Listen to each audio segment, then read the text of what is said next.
Hello, तो क्या हाल चाल। तो आज हम लोग पढ़ने वाले नाभिकीय विखंडन के बारे में।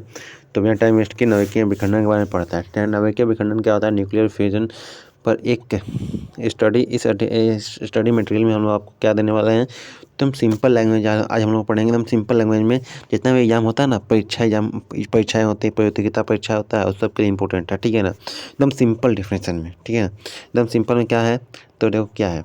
तो सिंपल हम लोग क्या समझ सकते हैं ना, कि जब एक भारी नाभिक जैसे यूरेनियम, जब एक भारी नाभिक जैसे यूरेनियम पर न्यूट्रॉन की बौछार की जाती है, ठीक है। जब नाभिक यानी कह सकते हैं ना कि यूरेनियम पर न्यूट्रॉन की बौछार की जाती है, तो दो या दो से अधिक के हल्के नाभिकों में टूट जाता है, ठीक है। इस प्रक्रिया में बहुत बड़ी मात्रा में ऊर्जा निकलती है। इस नाभिकीय विखंडन कहते हैं, ठीक है। कह सकते हैं यूरेनियम पर न्यूट्रॉन का बौछार किया जाता है, जिससे को दो या दो से अधिक हल्के नाभिकीय टुकड़ों में टूट जाता है, जिससे कि क्या होता है, बहुत ज़्यादा एनर्जी निकलता है। उससे क्या होता है, उसे कहते हैं नाभिकीय विखंडन कहते हैं, ठीक है। हाँ, तो आगे आते हैं। नीचे दिया है कुछ आसान भाषा में। तो एक बड़े गोले का दो छोटे गोले में टूटना और ढेर सारी गर्मी पैदा होना, उसी को नाभिकीय विखंडन कहते हैं, ठीक है। उसी को नाभिकीय विखंडन कहते हैं। इसका मूल अवधारणा क्या है, इम्पोर्टेंट कॉन्सेप्ट क्या है इसका कॉन्सेप्ट है नाभिकीय विखंडन में स्टेप बाय स्टेप समझाते हैं। तो पहला नंबर, स्टेप नंबर 1, बमबारी।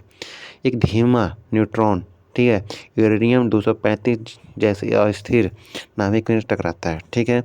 टकराया जाता है, और टकराने से क्या होगा, तो जैसे ही टकराएगा, ठीक है, टकराने से क्या होगा ना, जैसे ही टकराएगा न्यूट्रॉन को सोखने के बाद नाभिक और भी अस्थिर हो जाएगा और दो हिस्सों में बंटने लगेगा, ठीक है। जब जब धीमा न्यूट्रॉन यूरेनियम 235 जैसे अस्थिर नाभिक से टकराता है, तो और अस्थिर होकर दो भाग में टूट जाता है, ठीक है। दो भाग में टूट जाता है। और क्या दिया नीचे में, और दिया यहाँ पर एक चीज़, क्या दिया है, तो विखंडन के बाद 2 से 3 नए न्यूट्रॉन निकलते हैं और गामा किरणों के रूप में प्रचंड ऊर्जा मुक्त होते हैं, ठीक है। प्रचंड ऊर्जा मुक्त होते हैं, ठीक है। हाँ, तो नीचे दिया है चैन रिएक्शन।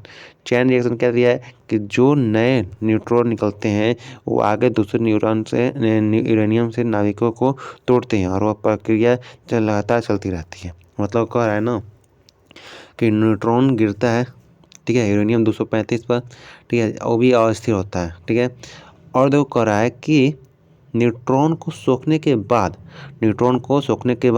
नाभिक और भी अस्थिर हो जाता है और टूटने लगता है, बारी बारी से टूटने लगता है, ठीक है। और टूटने के बाद क्या होता है ना, कि उसमें बहुत सारा गर्मी निकलता है। और गर्मी के कारण वो और भी क्या होता है, जैसे कि मान लो कि प्रेशर कुकर में गर्मी दें, तो उसमें अंदर गैस बनेगा ना, तो गैस क्या होगा, और भी गैस क्या होगा, प्रेशर कुकर फाड़ देगा, उड़ा देगा ना। तो ऐसे ही नाभिक के अंदर गर्मी पैदा होता है, तो क्या होता है, और भी अस्थिर होकर टूटने लगता है। क्या होता है, टूटने लगता है। क्या टूटता है, तो यूरेनियम टूटता है। यूरेनियम का नाभिक क्या होता है, टूटने लगता है, ठीक है। आगे चलते हैं, ठीक है। आगे दिया है, यहाँ पे एक फिगर दिया है, फिगर के माध्यम से समझा रहे हैं। देखो यहाँ पे ये एक है, फिर यहाँ से एक से इतना हुआ है, फिर टूट रहा है, फिर बम विस्फोट हुआ है, विस्फोट से 3 को बना है, 3 को, फिर सब में विस्फोट हुआ है, फिर 3 को से इतना सब बन गया, ठीक है। ये बात कर रहा है, ठीक है। आगे आते हैं, ये ना न्यूक्लियर चैन रिएक्शन दिया है, ठीक है। आगे चलते हैं। उदाहरण के तौर पर कह रहा है कि परमाणु रिएक्टर क्या होता है ना, कि परमाणु रिएक्टर न्यूक्लियर रिएक्टर या विद्युत विखंडन को नियंत्रण करके बिजली बनाई जाती है। परमाणु रिएक्टर में क्या होता है, यहाँ विखंडन को नियंत्रण करके इसे बिजली बनाई जाती है। परमाणु बम में क्या होता है, यहाँ विखंडन को अनियंत्रित होता है और इससे कि पल भर में भारी विनाश हो जाता है, ठीक है। इसमें ना जो विखंडन होता है अनकंट्रोल होता है, जिससे बहुत ज़्यादा गर्मी निकलता है और टूटते जाता है, और क्या होता है, बहुत ज़्यादा विनाश करते हैं, इससे कि बहुत सारे लोग मर सकते हैं, ठीक है। आगे दिया है ईंधन। यूरेनियम 235 में क्या करता है और प्लूटोनियम 239 के, जिसके प्रमुख उदाहरण, ठीक है। ईंधन के रूप में क्या होता है, यूरेनियम होता है और प्लूटोनियम होता है, ठीक है। आगे आते हैं, इसका सूत्र क्या होता है, तो नाभिकीय विखंडन में निकलने वाली ऊर्जा का आइंस्टाइन ने के क्या होता है, द्रव्यमान ऊर्जा संबंध से मापी जाती है। जैसे कि E = mc²। किसने दिया था? तो आइंस्टाइन ने दिया था। इसका फॉर्मूला E क्या होता है? तो मुक्त एनर्जी होता है, और m बराबर होता है द्रव्यमान की क्षति, और जो होता है c बराबर होता है प्रकाश की चाल। ठीक है। और देखो जो ये है ना, जो है ना, ये क्या है? ये है जो त्रिभुज टाइप का बनाया है, यम लिखा है। इसका मतलब होता है कि प्रकाश विखंडन के पहले और विखंडन के बाद इसका वजन नापा जाता है। ठीक है, आगे चलते हैं। ये इसका फॉर्मूला है। ठीक है, जिससे कि वो निकाला जाता है E/mc² का। ठीक है, आगे चलते हैं। आगे कुछ दिया नहीं है, अब कुछ क्वेश्चन दिया है। ठीक है, कुछ क्वेश्चन दिया अभ्यास के लिए।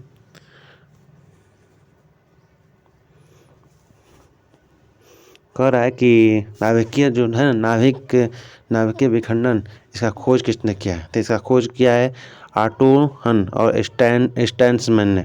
स्ट्रासमैन ने किया था इसका खोज। ठीक है, खोज करता है इनके। ठीक है।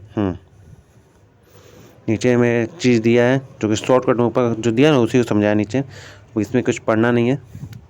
आते हैं नीचे में क्वेश्चन आते हैं।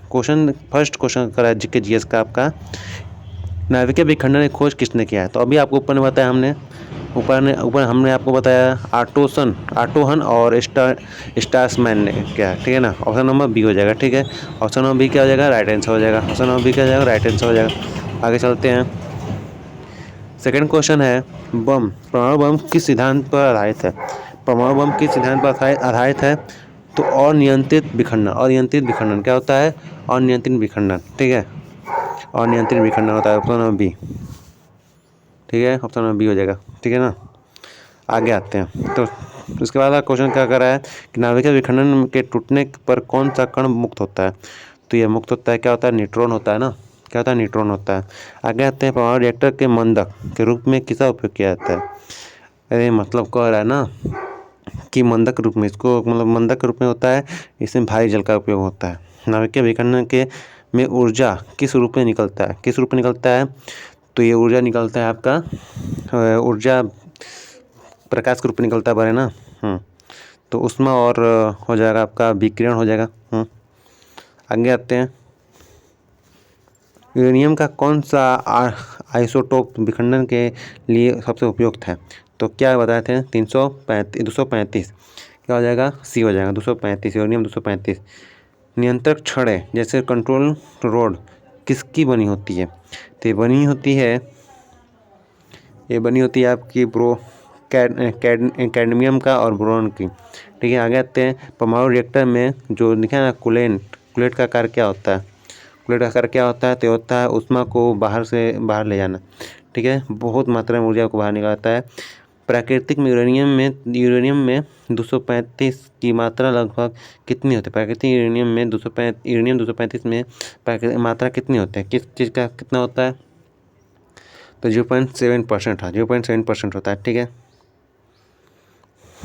ठीक है, और स्थिरता का मात्रा शायद पूछ रहा है इसमें। आइंस्टाइन का जो फॉर्मूला होता है क्या होता है? तो E/mc² होता है, mc² होता है, याद है ना, E/mc² होता है। अब जो है भारत और विश्व का स्ट्रैटेजिक है। ठीक है, इसमें क्या कर रहा है कि भारत का पहला परमाणु रिएक्टर कौन सा था? तो इसका ऑप्शन हो जाएगा अप्सरा। ठीक है, पोखरण-1 परमाणु परीक्षण का कोड का क्या नाम है? ठीक है, इसका नाम आपको बहुत इंपॉर्टेंट है, स्माइलिंग बुद्धा। क्या नाम है? स्माइलिंग बुद्धा। फिर आपका नेक्स्ट क्वेश्चन कर रहा है, भारत में परमाणु ऊर्जा आयोग की स्थापना कब हुई थी? तो ये भी बहुत इंपॉर्टेंट क्वेश्चन है। तो इसका 13 का हो जाएगा आपका 1948 हो जाएगा। ठीक है, तारापुर परमाणु ऊर्जा केंद्र कहाँ स्थित है? तारापुर परमाणु ऊर्जा कहाँ स्थित है? तो स्थित है आपका महाराष्ट्र लमसम में स्थित है, लग रहा है हमको महाराष्ट्र लग रहा, याद है, इतना ज़्यादा है कि याद ही भूल गया। ठीक है, महाराष्ट्र लग रहा है हमको 100%। ठीक है, आगे चलते हैं। कह रहा है विश्व का पहला परमाणु विद्युत घर किस देश में बना है? ठीक है, किस देश में बना है? तो इसका हो जाएगा रूस में बना था। ठीक है, कंगा परमाणु ऊर्जा केंद्र किस राज्य में बना है? तो कंगा परमाणु ऊर्जा बना आपका कर्नाटक राज्य में। ठीक है, का क्या है, कर्नाटक में बना हुआ। भारत में परमाणु कार्यक्रम का जनक किसे कहा गया है? तो ये क्या गया है, क्या किसे कहा गया है? डॉक्टर होमी को कहा गया है, होमी जहांगीर भाभा को। ठीक है, आगे चलते हैं। कुडनकुलम परमाणु ऊर्जा संयंत्र किस देश से सहयोग से बना है? ठीक है, तो ये बना है आपका रूस के सहयोग से। ठीक है, थोरियम के भंडार में मामले में दुनिया के सबसे पहले स्थान पर कौन सा देश है? थोरियम में आपका है भारत। ये थोरियम का है, थोरियम में भारत है। ठीक है, आगे आते हैं कि नरोरा परमाणु शक्ति केंद्र किस राज्य में स्थित है? तो ये आपका स्थित है आपका बी, उत्तर प्रदेश में। नरोरा क्या है, उत्तर प्रदेश में है। अब आते हैं करंट अफेयर। ठीक है, हाल ही में भारत के किस राज्य में यूरेनियम के विशाल भंडार पाए गए हैं? ठीक है, तो ये पाया गया आपका बिहार राज्य में। बहुत बहुत खुशी की बात है। ठीक है ना, बिहार राज्य में पाया गया है। दुनिया का सबसे बड़ा न्यूक्लियर फ्यूजन प्रोजेक्ट ITER कहाँ स्थित है? ITER कहाँ स्थित है? तो एक और आपका स्थित है फ्रांस देश में स्थित है। ठीक है ना, भारत का 22वां परमाणु रिएक्टर कहाँ चालू किया गया? ठीक है, तो ये चालू किया गया था आपका अभी मतलब यहीं पर काकरापार में हुआ था। ठीक है ना, काकरापार में हुआ था। ठीक है, आगे चलते हैं। काकरापार में हुआ था। ठीक है, आगे चलते हैं। हाल ही में चर्चा में रहा जापोरिजाहजी परमाणु संयंत्र किस देश में है? तो यह आपका यूक्रेन देश में है। 2026 तक भारत के कुल परमाणु क्षमता कितने मेगावाट करने का लक्ष्य है? 2026 में भारत के कुल परमाणु क्षमता कितने मेगावाट करने का लक्ष्य है? तो ये आपका हो जाएगा 25 का भी हो जाएगा 22,480। अभी रेलवे ग्रुप डी में 22,195 का सीट आया है, 22,195 सीट आया है और 22,195 सीट आया, 22,480 करना है। ठीक है, परमाणु जो DEE सीधे किसके अधीन होता है? DEE जो किसके अधीन होता है? परमाणु ऊर्जा विभाग किसके अधीन होता है? तो होता है आपका प्रधानमंत्री नरेंद्र मोदी अभी हैं, तो नरेंद्र मोदी के अंतर्गत ये होगा। दिया है चेरनोबिल परमाणु दुर्घटना कब हुआ था? तो ये हुआ था आपका 1986 में हुआ था, 1944 में हुआ था, भोपाल गैस चढ़ाव हुआ था। फुकुशिमा परमाणु आपदा का संबंध किस देश से है? फुकुशिमा क्या लग रहा है? यहाँ पर जापान का फुकुनाम जापान से लग रहा है, तो जापान का ही हो जाएगा।